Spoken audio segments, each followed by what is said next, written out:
Hi, this is going to be a little bit more of a personal video. I want to talk today about why my wife and I give to charity. Um, so, uh, some of this, I don't know, I think, to be honest, this sort of motivates a lot of the way that I think about the world and some things that I think that people just don't realize. So, first is that the United States and Europe and much of East Asia are incredibly rich compared to the rest of the world. So this is from the great site. I'll leave this um, in the info about the video. But this is a fantastic article called Global Economic Inequality. What matters most for your living conditions is not who you are, but where you are. By Max Roser, written in 2021. It's fantastic. It's part of Our World in Data. It's really great, and some of the figures are from that. But this shows the distribution of income in the United States and Burundi. So the x-axis is logarithmic, and so that's why these are fairly normal looking. But in Burundi, if the kind of median person makes somewhere between $1 and $2 per day. This is, as it says here, adjusted for price differences between the two countries. And so this is a fair comparison. It would be the equivalent of living here on about $1.50 per day. In the United States, the average income is about $75 per day. And as you can see, and I think this is the really important part that I'll come back to, there's almost no overlap in these distributions.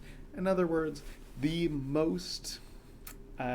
wealthiest Burundian, the person with the highest intellect, the hardest worker, the person who has been given all of the advantages in life, except that they were born in Burundi, still makes less than really everyone but the very poorest person in the United States.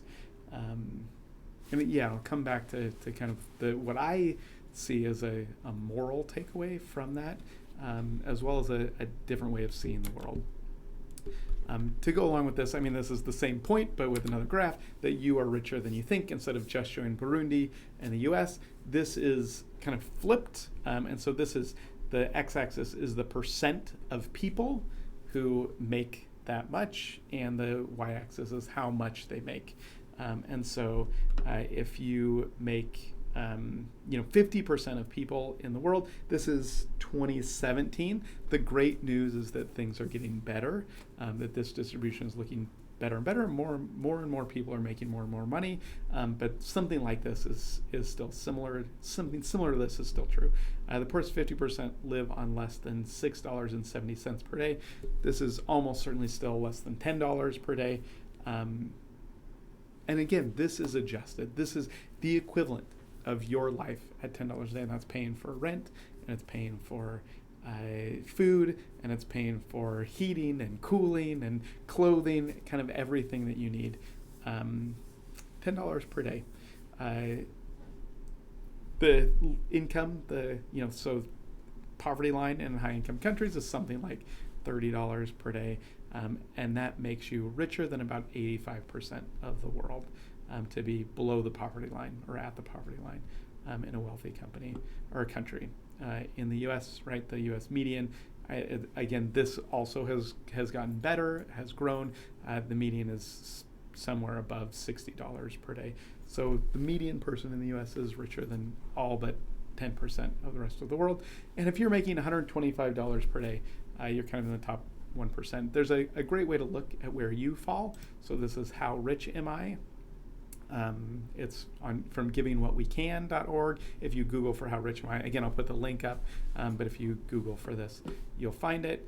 And you can look, if, for example, if you make $100,000 and you live by yourself, you are richer than you're in the top less than 1% of the world. There's some other great things here. You can look, if you donated 30% of your income, then you would still be richer than 99% of the world. It's really just kind of incredible. And I think that we don't. I guess to kind of underscore that point, I think that in the West the we don't we aren't this kind of poverty is just not visible to us, and so it's easy to ignore.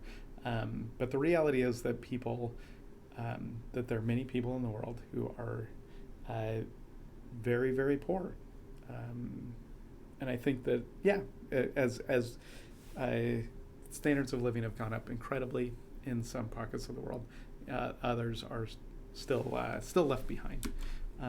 I think that we have a moral obligation to other people. There are lots of, basically every major religion includes some moral obligation to others and some belief that we are, in some sense, all the same. I think that there's also, if you think about this kind of from a humanist perspective, or really just a fairness perspective, that if we think about it, most of the variation in our incomes is due to luck. We might wish, certainly within the United States, within a country, there's a lot of difference due to education and opportunity, due to hard work, due to the willingness to do difficult things. But most of it is luck. So we don't choose where we are born. This is, as that article makes the argument, one of the most important aspect predicting how much money you make is where you live and where you can be a citizen.